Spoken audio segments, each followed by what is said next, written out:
Buenas tardes. Es para Casa Árabe un placer tenerles hoy aquí. Quiero agradecer la presencia del embajador de Palestina,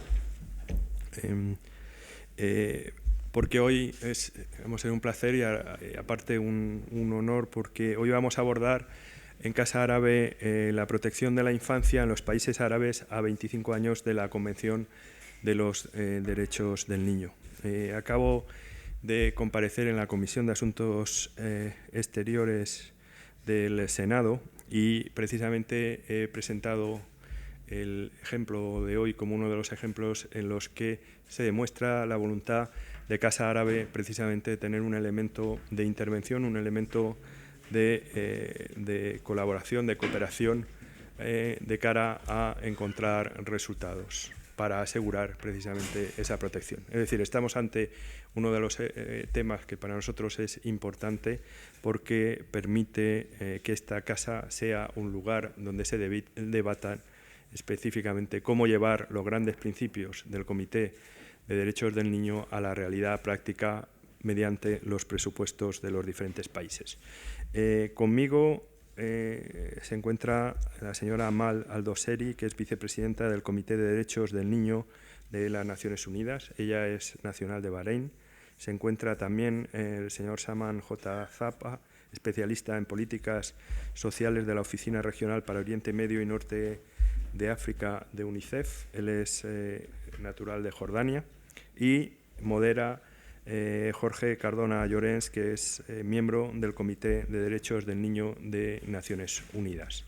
La idea es también expresarles qué es lo que ellos han venido a hacer hoy y mañana en esta sede. Así que, sin más, paso la palabra a Jorge.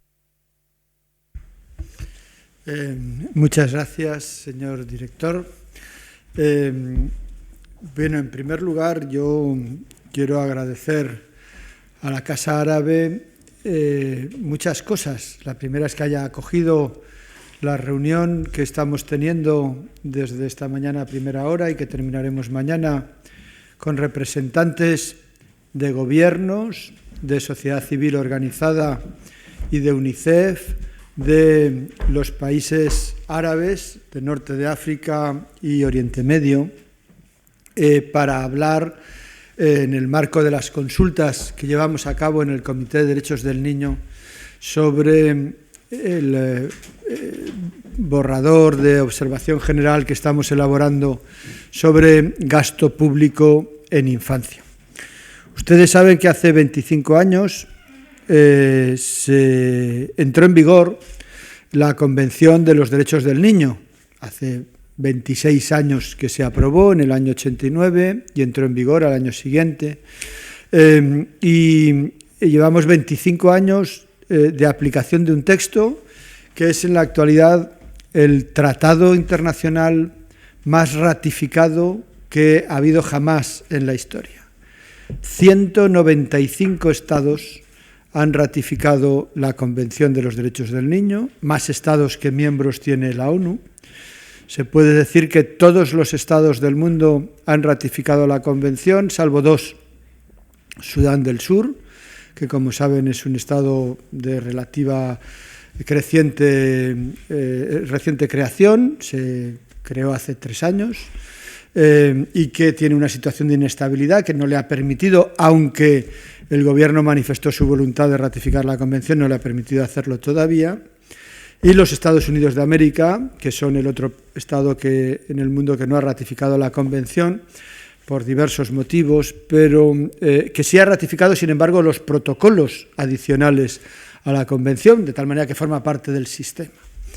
La Convención de los Derechos del Niño supuso, cuando se aprobó, un cambio en el paradigma de cómo se contempla al niño por parte del derecho. El niño ha sido tradicionalmente un objeto de protección. Se protegía al niño. La Convención de los Derechos del Niño implica que el niño es un sujeto de derecho y, por lo tanto, tiene los mismos derechos que cualquier otra persona. Ese es un cambio que introduce la Convención y que es un cambio lento, porque implica un cambio en la mentalidad de todos los gobernantes, de todos los actores jurídicos para contemplar al niño realmente como un sujeto y no como un objeto, y para reconocerles esos derechos.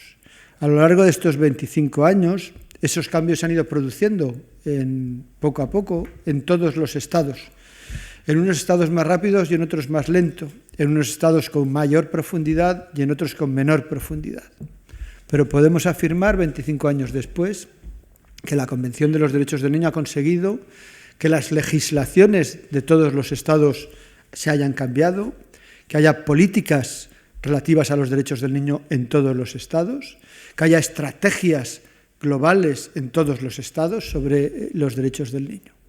Es cierto que lo que más falta es de lo que estamos hablando en la reunión hoy, que es inversión, gasto, presupuestos. Una cosa es cambiar la ley, otra cosa es poner el dinero para aplicarla. Una cosa es hacer una política y otra cosa es poner el dinero para llevarlo a cabo. Una cosa es hacer una estrategia y otra es poner los recursos para ejecutarla. Pero se va poco a poco cambiando. Aprovechando que la reunión, la consulta que estamos realizando estos días aquí es con estados árabes, consulta que se está realizando con todas las regiones.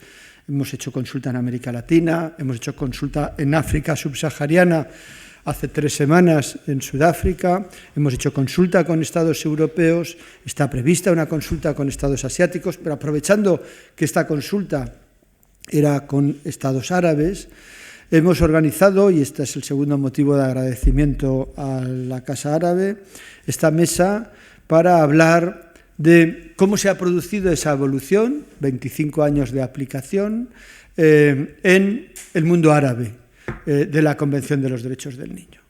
El mundo árabe no es una unidad, es heterogénea, pero sí tiene ciertas características comunes, y para hacerlo, entre los participantes en la conferencia, solicitamos a 2 de ellos especialmente representativos.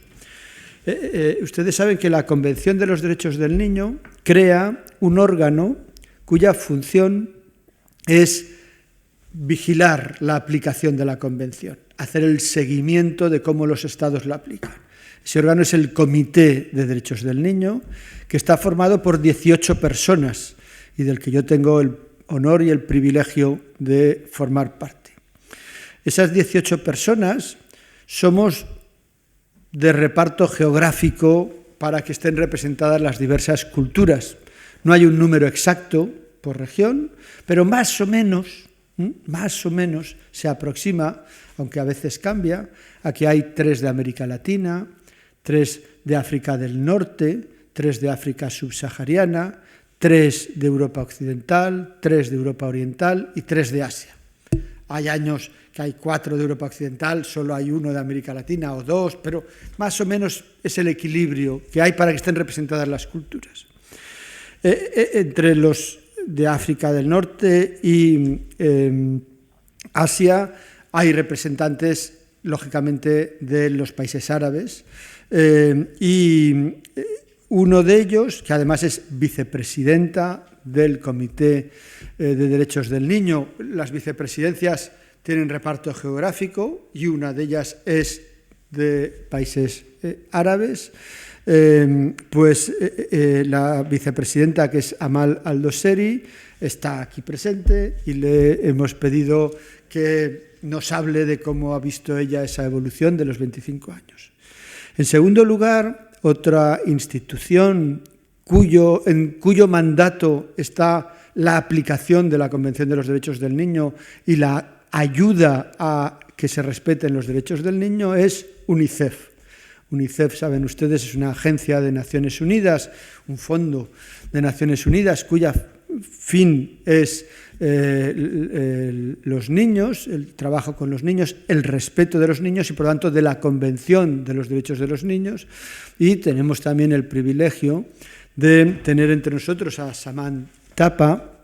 Saman Thapa es miembro de la Oficina Regional de los Países Árabes, que tiene sede en Jordania, en Amán, y que, por lo tanto, tiene un conocimiento de la situación en la mayor parte de estados árabes, y creo que también es una oportunidad el que lo tengamos. En la sala hay algún otro participante de sociedad civil y de gobiernos de otros estados que sí, naturalmente podrán hablar si lo consideran oportuno, pero yo ya no creo que ya he hablado más de lo que me tocaba como moderador y le cedo la palabra. ¿Quién va a ser el primero en hablar? ¿Amal? A Amal Aldoseri, agradeciéndole que después de una larga jornada de trabajo haya aceptado participar en esta mesa redonda. Gracias.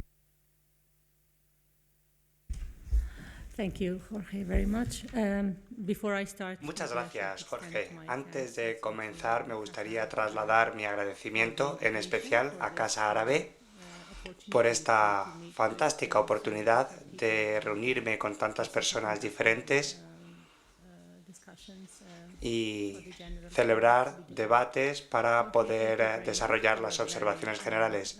Jorge, muchas gracias por la información que nos ha transmitido sobre los derechos de la infancia y el comité que tenemos al respecto, así como sobre sus actividades a lo largo de esta mañana. Y yo, durante mi presentación, me gustaría comentar los derechos de los niños en los estados árabes pasados 25 años desde la Convención. Tenemos un estudio realizado bajo este mismo título, teniendo en cuenta las observaciones del Comité sobre los Derechos de la Infancia, que a su vez tiene en cuenta los informes trasladados por los Estados partes al Comité.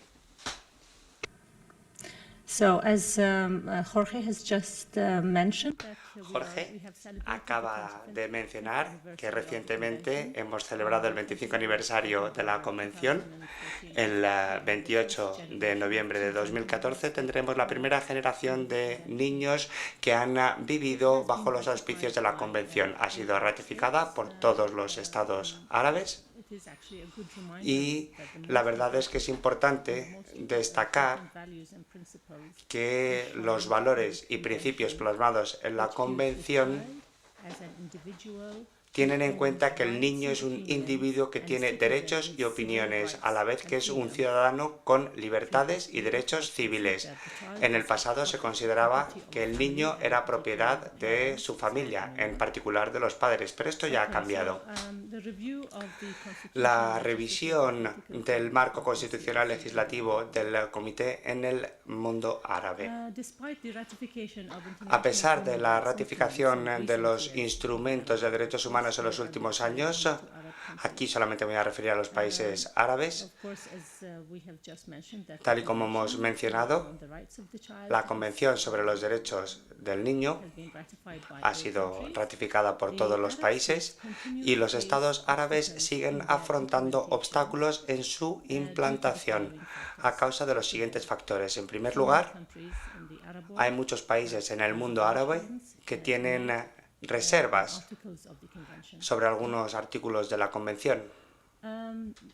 En general, hay dudas sobre el estatus de la Convención y el sistema nacional de varios países árabes y sus constituciones.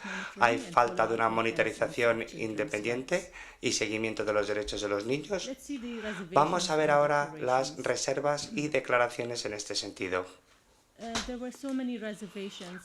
Hubo muchas reservas por parte de numerosos países de los países árabes en cuanto a algunos artículos que se contradicen con los principios de la ley islámica. Si, por ejemplo, tomamos el artículo 14, y no quiero ser muy técnica y aburrirles con detalles específicos, podemos saltar algunas de mis diapositivas si lo desean, y el artículo 14 sobre el derecho a la libertad y la libertad de pensamiento, conciencia y religión. Después tenemos el artículo 20 sobre la protección de los niños, el derecho a cuidados por parte de la familia y otros. Artículos 21 sobre la protección de las decisiones en materia de adopción de niños. Y también tenemos otras reservas sobre algunos artículos que no tienen que ver con la Sharia islámica. Artículo número 6, derecho a la vida y interrupción voluntaria del embarazo. Artículo número 7, el derecho al nombre y a la nacionalidad. El artículo sobre la libertad de expresión, artículo 16, sobre la protección de la vida privada, artículo 17, el derecho al acceso a una información adecuada. ¿Cuál es la situación actual de la Convención de los Derechos del Niño en las constituciones árabes? Algunos estados árabes han dado pasos adelante para llevar a su constitución los derechos del niño, especialmente tras los cambios políticos que han acaecido en los últimos años, que yo no deseo denominar primavera árabe, pero bueno. La nueva constitución de Marruecos de 2011, la constitución nueva de Egipto de 2014 y la constitución nueva de Túnez de 2014. La constitución de 4 estados árabes, Algeria, Marruecos, Mauritania y Marruecos, que específicamente tienen en cuenta que la legislación de la Convención de los Derechos del Niño está por encima de la legislación nacional. Mecanismos de monitorización, la mayoría de los países árabes, menos 4, no tienen un sistema o una institución que se basa en los principios de París para la supervisión de los derechos humanos y del niño. En numerosas ocasiones el comité ha manifestado su preocupación por la falta de un mecanismo de monitorización que tenga en cuenta los intereses del niño, así como que reciba quejas en relación con alegaciones en materia de derechos de los niños. Vamos a ver los obstáculos a la hora de armonizar la legislación nacional con la Convención. Vamos a ver la definición del artículo número 1. El comité, una vez más, manifiesta su preocupación porque la definición de niño en muchos estados árabes es incompatible con el artículo 1 de la Convención. Es decir, falta de comprensión plena sobre la definición del término niño en la legislación árabe. En cuanto a las observaciones, tras revisar la situación de los estados partes, hubo varios informes que indicaban lo siguiente. Hay diferencias entre la edad mínima de matrimonio entre niños y niñas, que va en contra del mejor interés de los niños en muchos casos. El principio de mejor interés del niño no se entiende completamente y la ausencia de legislación específica basada en una comprensión real de este principio expone a los niños a violaciones, lo cual va en contra de lo plasmado en la Convención. Los principios generales de los derechos del niño, no discriminación de los niños, artículo 2. Aún hay discriminación contra las niñas, especialmente en temas de herencias. La dote de las niñas, los roles de las niñas, las posibilidades que tienen y discriminación contra los niños que viven en la pobreza y discriminación contra los niños en general. Vamos a ver los principios generales de los derechos de los niños. El mejor interés del niño, artículo número 3. El interés superior del niño. Este principio no lo comprenden plenamente la mayoría de los países árabes. Y esto no sucede solamente en los países árabes, sino también en otros de distintas regiones, según nuestras observaciones. Una vez más, de esta manera se expone a los niños a infracciones respecto a sus derechos. Para entender la situación, el comité tiene la observación número 14 de 2013 sobre este artículo número 3. El derecho a la vida, a la supervivencia y al desarrollo. Artículo número 6. El derecho del niño a la vida, a la supervivencia, se viola en pocos estados árabes, especialmente donde hay crímenes de honor y los autores no son castigados por ser crímenes de honor. En otros estados también sucede que existe pena de muerte contra los niños, incluso a día de hoy. Y estas son las violaciones que cabe destacar en este sentido. Respeto de las opiniones del niño y el derecho a la participación, artículo número 12. Se han dado bastantes pasos adelante en el mundo árabe, se ha progresado, pero aún no se ha llegado a un nivel suficientemente bueno, especialmente teniendo en cuenta que los niños deben participar en la vida familiar y en la sociedad en general. Hay clubes, parlamentos, sedes municipales en las cuales se ve los esfuerzos que se están realizando y hasta qué punto se están alcanzando los objetivos. Libertades civiles y derechos de los niños. Nacionalidad, nombre, derecho, artículo 7. En muchos países no hay medidas para garantizar el derecho de los niños a la nacionalidad.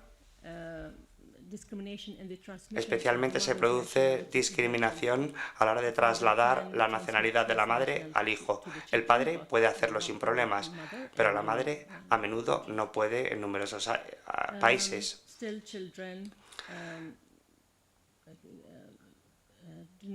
Sigue habiendo niños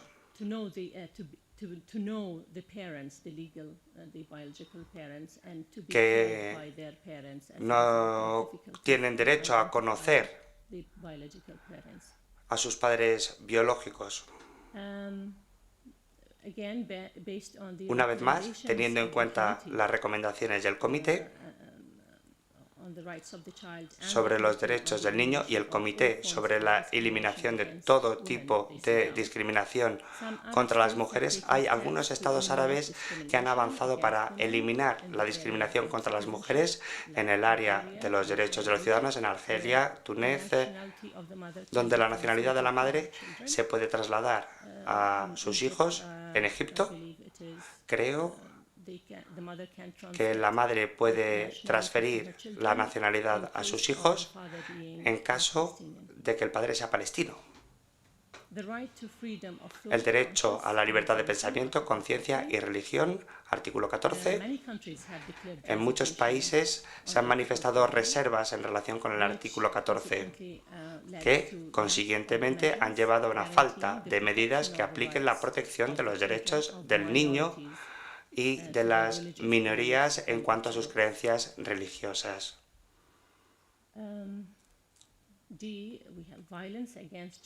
Violencia contra los niños, castigos corporales. Todavía se producen situaciones de violencia contra los niños en todas sus formas, incluidos los castigos corporales. Con esto quiero decir que aún está contemplado en la legislación nacional de algunos países.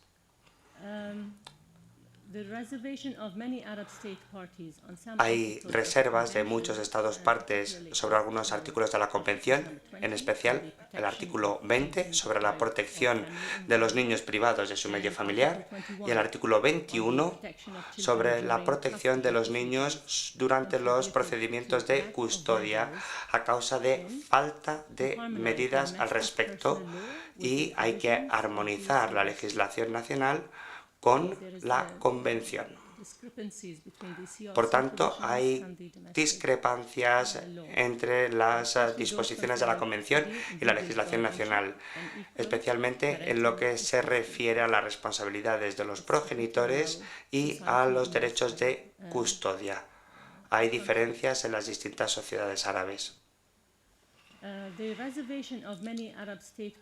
La reserva de muchos estados partes sobre algunos artículos de la Convención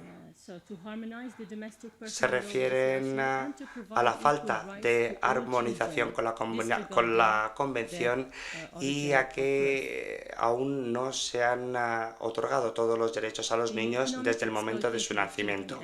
La explotación económica de los niños sigue siendo un problema. La legislación en algunos países sigue siendo problemática, aunque está mejorando gracias a la ratificación de la Convención 1.3 y 1.8.2, y en muchos Estados partes sigue habiendo dificultades en cuanto a la implementación de las disposiciones de estas dos convenciones, tal y como hemos visto en las observaciones de numerosos estados. Conflictos con la ley o niños con conflictos con la ley, el sistema judicial juvenil no cumple los requisitos de la Convención, especialmente la edad penal de los niños. En algunos países está en 7 años. A partir de esa edad son responsables de cualquier delito desde el punto de vista penal.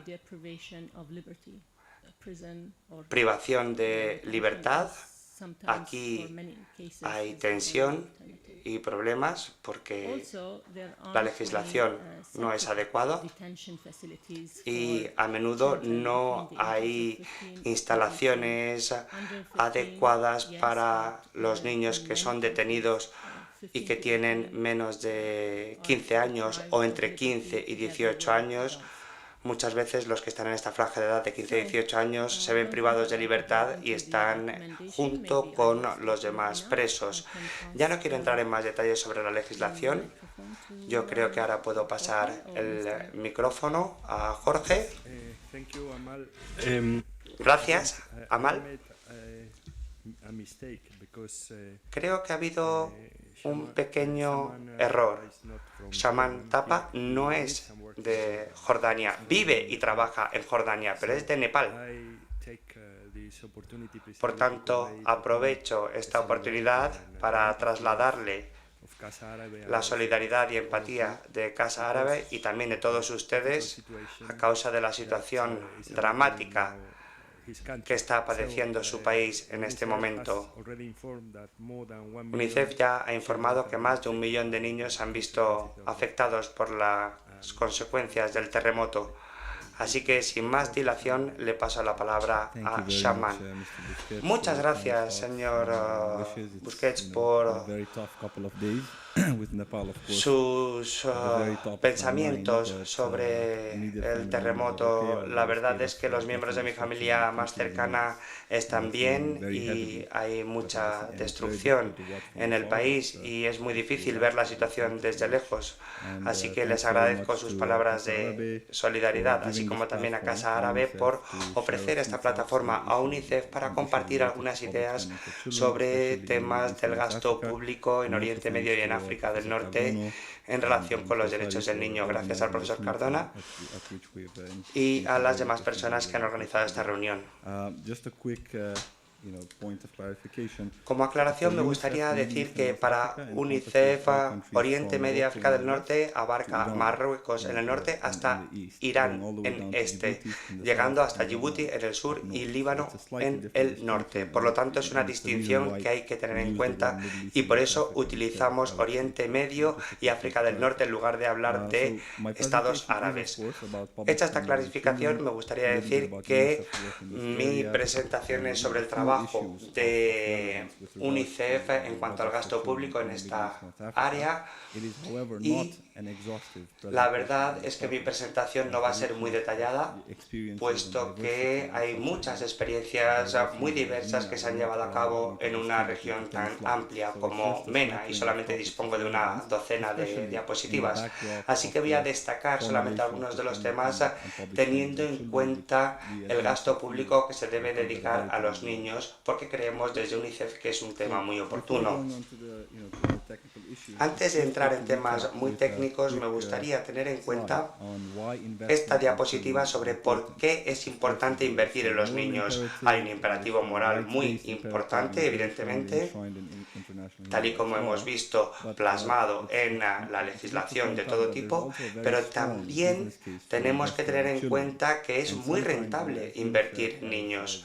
Y UNICEF, que defiende los derechos de los niños, a menudo no tenemos ocasión de hablar con todos los economistas que nos gustaría, porque la verdad es que es muy rentable y tenemos evidencia que tenemos que trasladar a todos los actores adecuados para poder demostrar que es rentable invertir en los niños, porque no es solamente un imperativo moral. Porque, en primer lugar, no invertir en los primeros años de vida de un niño puede tener consecuencias irreversibles, físicas, psicológicas, espirituales, etc. Por ejemplo, solamente teniendo en cuenta una estadística sobre malnutrición, en muchos países se aprecia que la falta de una nutrición adecuada en los niños previos a la edad escolar provoca una pérdida de sueldo a lo largo de toda la vida de aproximadamente un 12%. Por lo tanto, estas personas van a ser menos productivas en la economía de sus países en el futuro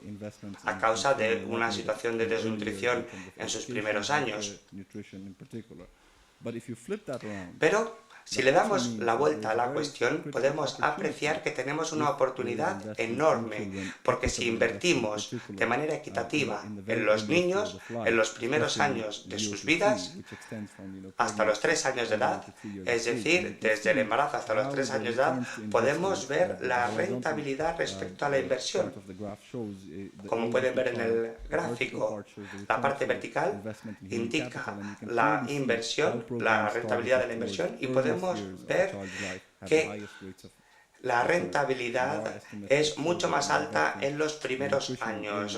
Por lo tanto, es fundamental invertir en los primeros 5 años de edad, porque esto tiene un retorno de hasta el 200%. Con esto, quiero resaltar que los primeros años de edad del niño representan una oportunidad de inversión fundamental.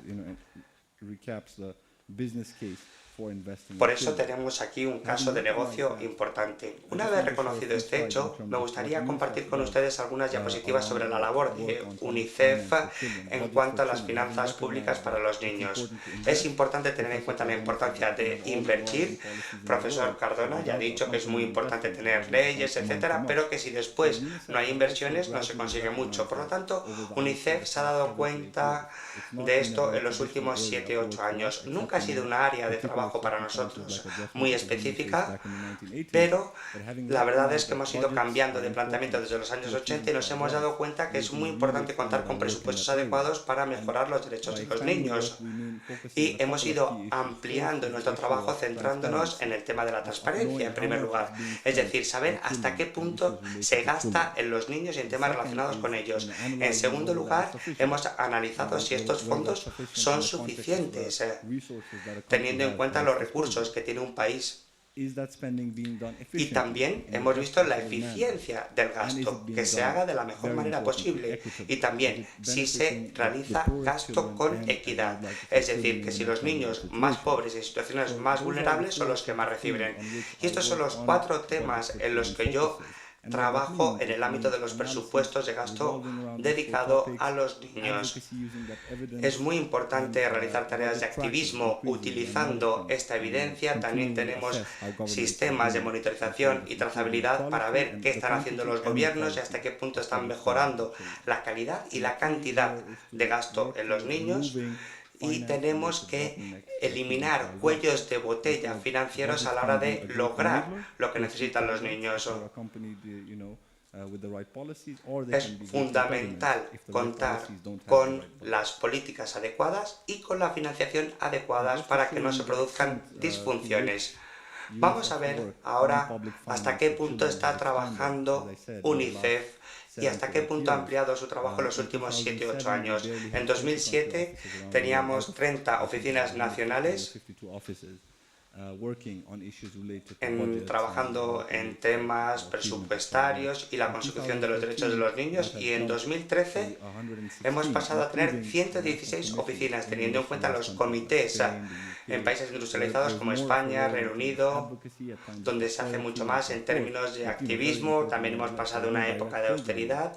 No hay ningún programa directo, pero hay una labor de activismo muy importante, y de esta forma hemos adquirido mucha experiencia, conocimientos a la hora de trabajar en temas de finanzas públicas para los niños.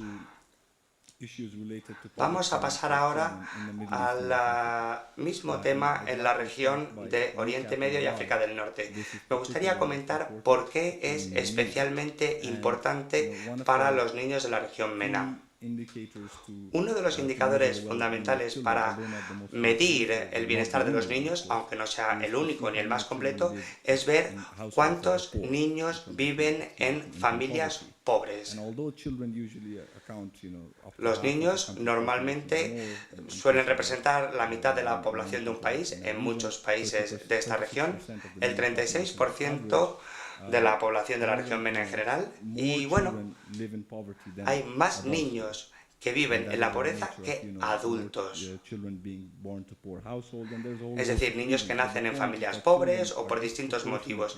El caso es que los niños tienen una representación desproporcionada en estas estadísticas entre los pobres.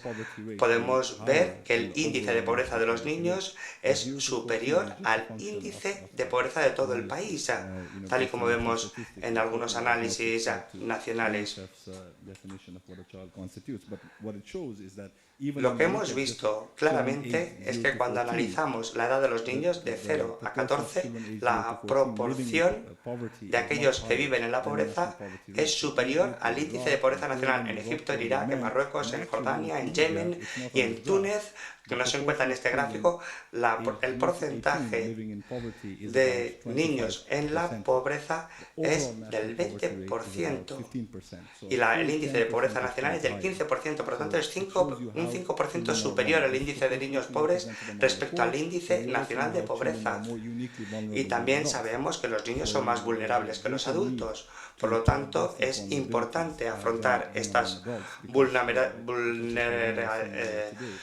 situaciones de vulnerabilidad de los niños que los adultos, porque puede acarrearles consecuencias de por vida.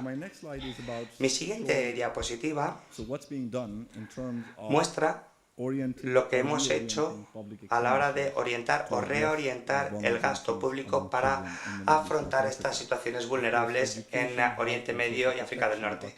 Protección social, formación, salud son los sectores por antonomasia para poder afrontar algunas de estas insuficiencias que sufren los niños más pobres.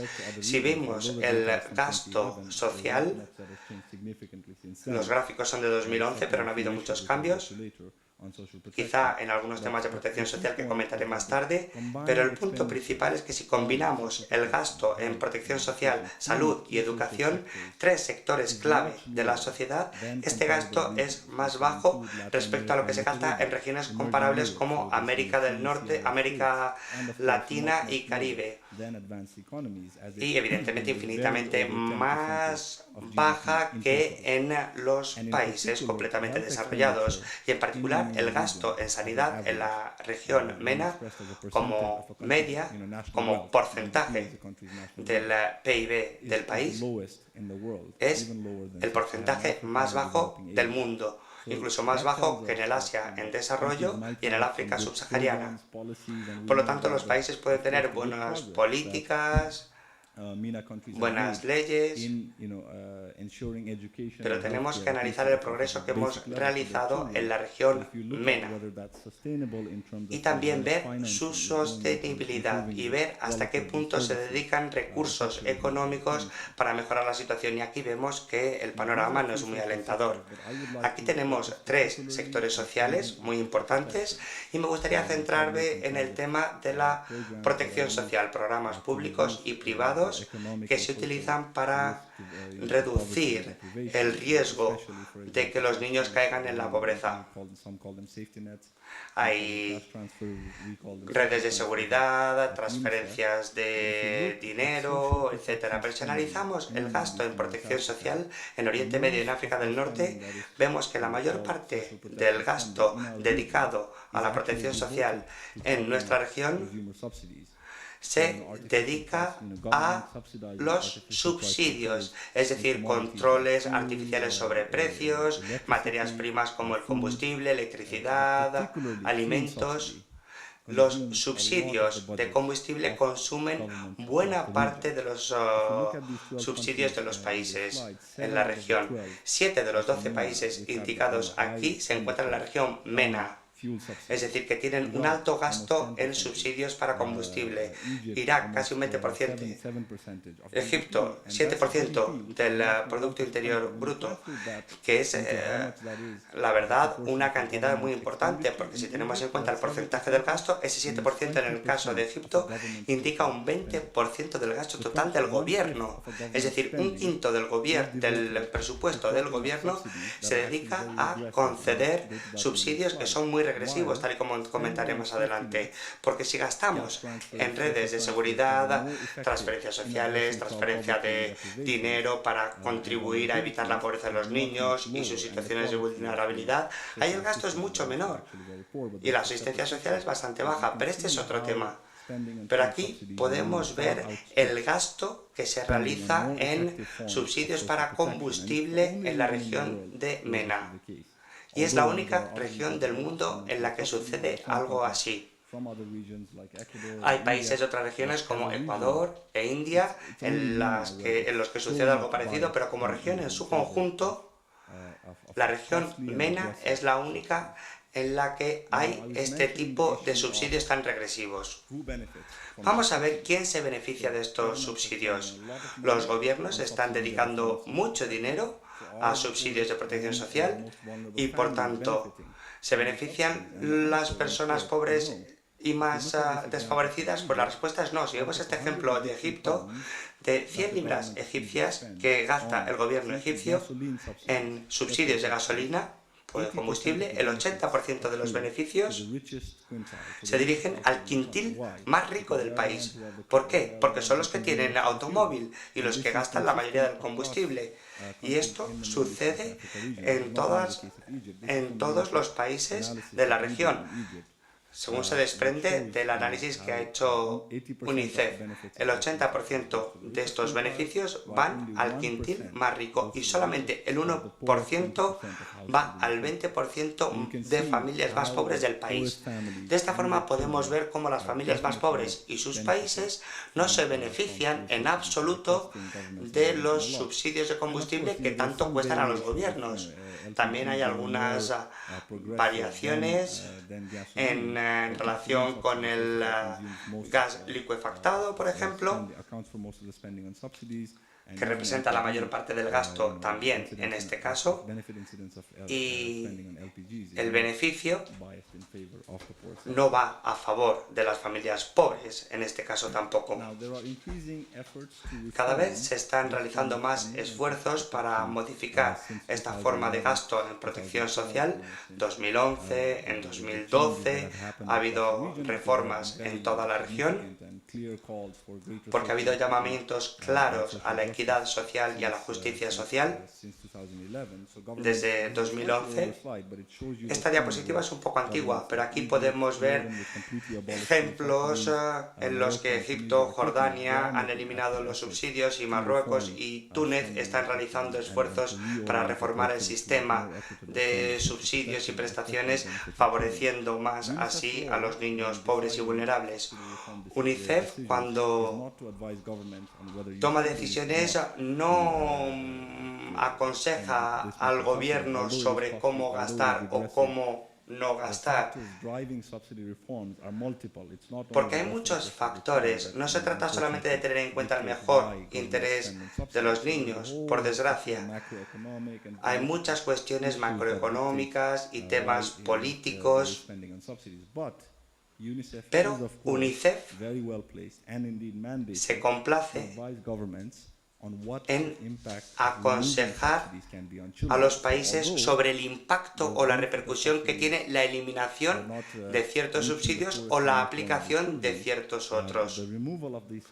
Eliminar determinados subsidios tendrá una repercusión que notarán los niños en situaciones vulnerables y en familias pobres, mucho más que los niños en países que los niños en familias que se encuentran en situaciones mejores.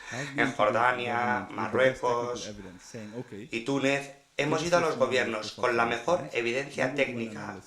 Nos han facilitado ellos su información y nosotros hemos hecho un análisis teniendo en cuenta la situación de las familias pobres, las familias ricas, la situación en zonas rurales, en zonas urbanas, y después hemos vuelto a los gobiernos para trasladarles las conclusiones de nuestro estudio.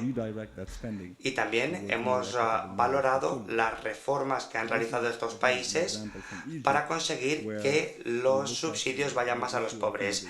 Si tenemos en cuenta la situación de Egipto, tenía un plan quinquenal para la eliminación de los subsidios que comenzó el año pasado, como muchos de ustedes ya sabrán, y el estudio de UNICEF en combinación con el Ministerio de Economía de Egipto, y esto ha sido un gran cambio a la hora de operar. Normalmente trabajábamos en colaboración con los Ministerios de Asuntos Sociales, Educación, Salud, pero es la primera vez que trabajamos con el Ministerio de Economía y la verdad es que hemos podido trasladar evidencia y tenemos muchas cuestiones técnicas que afrontar. Si tienen dudas, díganmelo.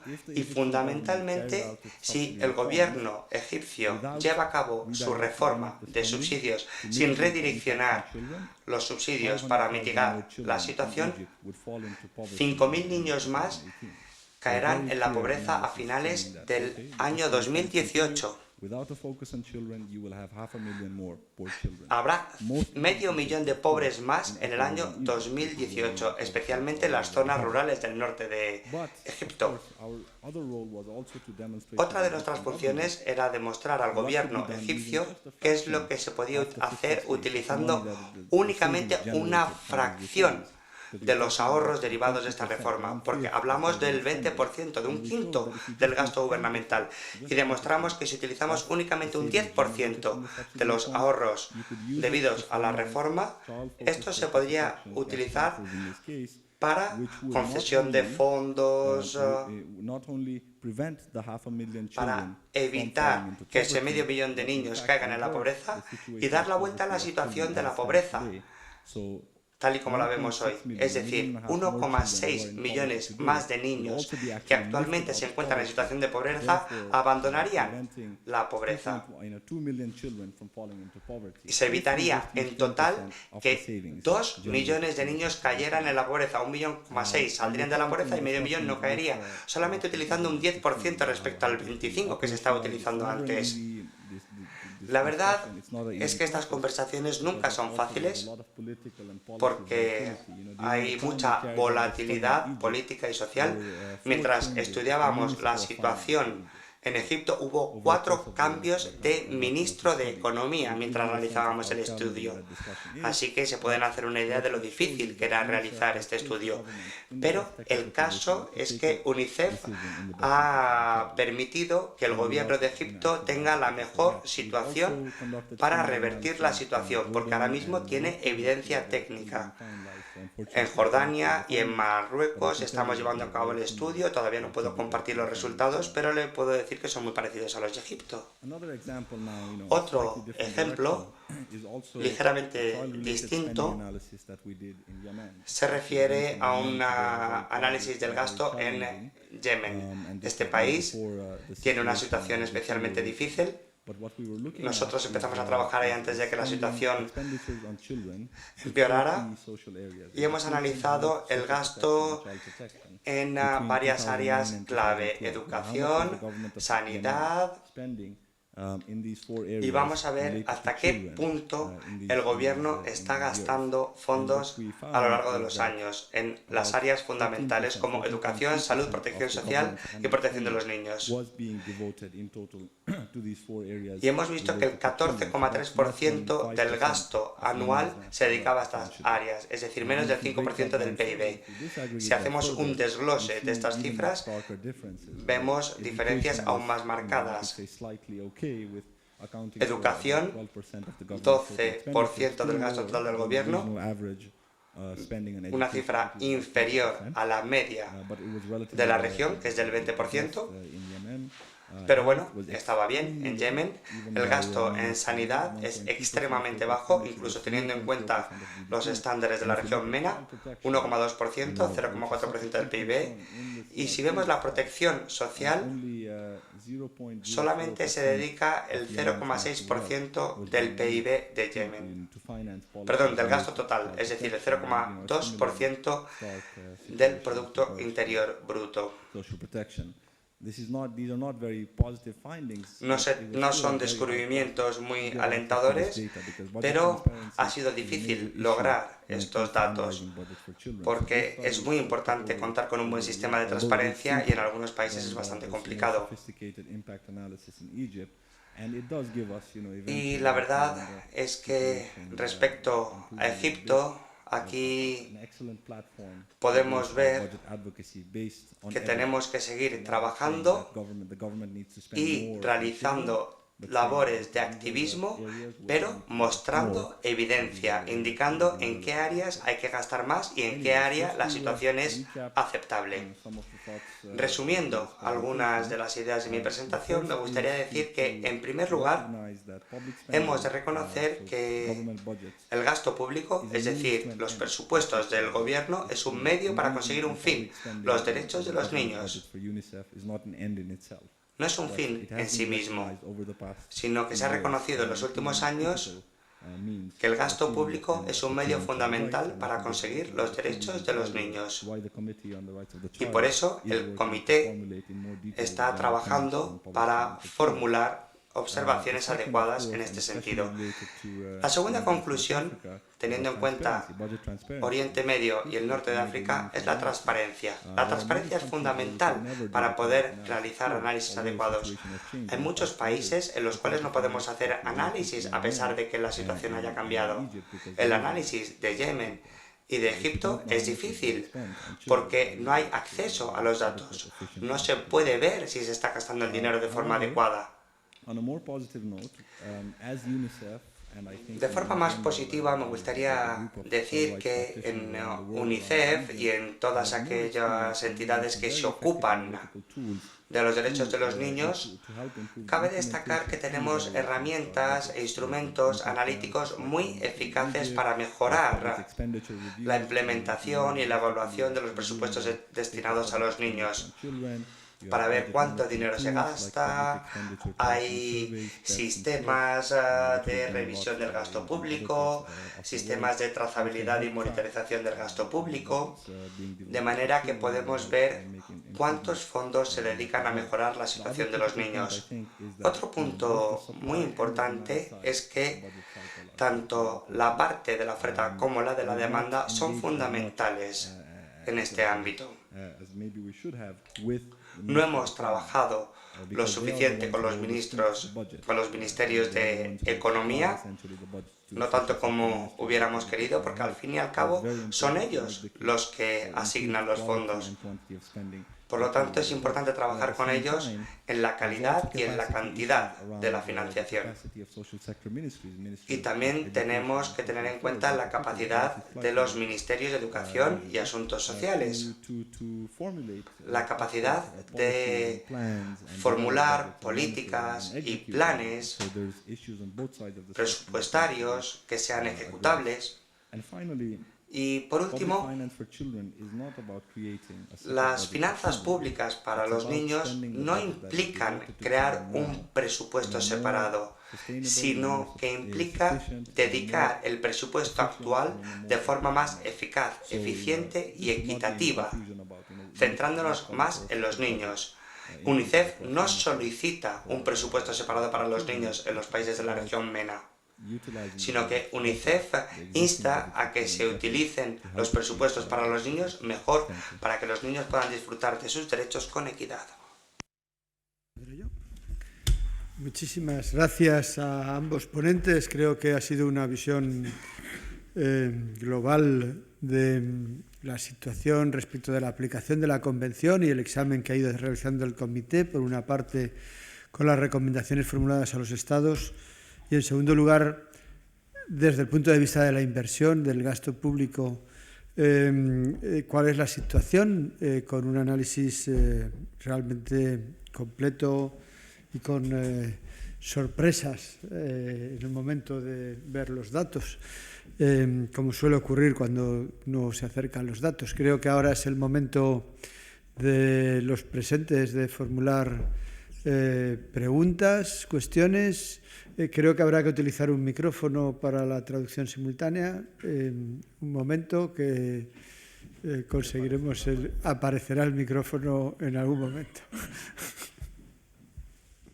Bueno, muchas gracias. Llega el momento de concluir este acto y quiero aprovechar brevemente la última intervención precisamente para destacar la naturaleza del propio acto y del seminario o de la conferencia o de las consultas, porque precisamente no hay una contradicción entre los deseos y la realidad. Es decir, aquí se ha venido a hablar de realidades y yo creo que precisamente ese era el tema, es decir, hacer que esos grandes principios en los que todos, digamos, creemos, tengan precisamente un impacto en políticas presupuestarias. Por tanto, aquí los que estaban eran gente que tiene impacto en políticas presupuestarias. Es decir, aquí hay una reacción, no hay que esperar, por así decirlo, a ver qué sucede cuando vuelvan. Aquí se estaba desarrollando esto, por un lado, y esto es precisamente el valor añadido que para mí tiene Casa Árabe, porque sin darnos más, digamos, valor que el que tenemos es nuestra capacidad precisamente de conseguir que se produzca esto. Sin ellos no se hubiera producido estas consultas, pero sin la capacidad, digamos, de mover que tenemos tampoco se hubieran producido. Luego estamos especialmente orgullosos de ese tema. La segunda cuestión es el tema de la austeridad y precisamente el tema de la austeridad, los modelos económicos. Yo creo que una cosa que ha destacado muy bien Saman, extraordinariamente bien, como ejemplo, es el tema de los subsidios a la energía, que son subsidios en este contexto absolutamente negativos y recesivos, no son progresivos. Precisamente yo creo que el modelo que le estaba presentando no era solo una voluntad de expresar y de comunicar de una manera muy directa, pero muy dirigida a una audiencia, no era precisamente de carácter economicista. Es decir, ahí hay mucho que decir. Yo he escuchado muchas veces en países donde he vivido precisamente este problema. Es decir, cuando tratas de abordar la reforma de los subsidios de energía, suenan las voces de la austeridad, pero la economía muchas veces es la determinación de prioridades y ser conscientes de, y estoy hablando de un ejemplo muy concreto, de las implicaciones es muy grande. Por ejemplo, en el caso de Egipto, el 20% también lleva a que en el momento actual uno tenga que analizar los subsidios que vienen de los países del Golfo y esos subsidios si van o no acompañados, y simplemente estoy describiendo, si van acompañados de algún posicionamiento político o no lo llevan. Por tanto, sin desmerecer, digamos, el planteamiento que usted ha realizado, yo creo que precisamente esta es, por así decirlo, la aportación de esta tarde. Y entiendo que, sin más, pues agradecer la presencia de todos ustedes, decir que somos pocos, pero somos muy buenos los que estamos aquí, pero lo importante siempre, y por eso agradezco la presencia de ustedes, es que colgamos en la web nuestras conferencias y sabemos que tienen una repercusión. Así que, de nuevo, muchas gracias y un aplauso para los ponentes.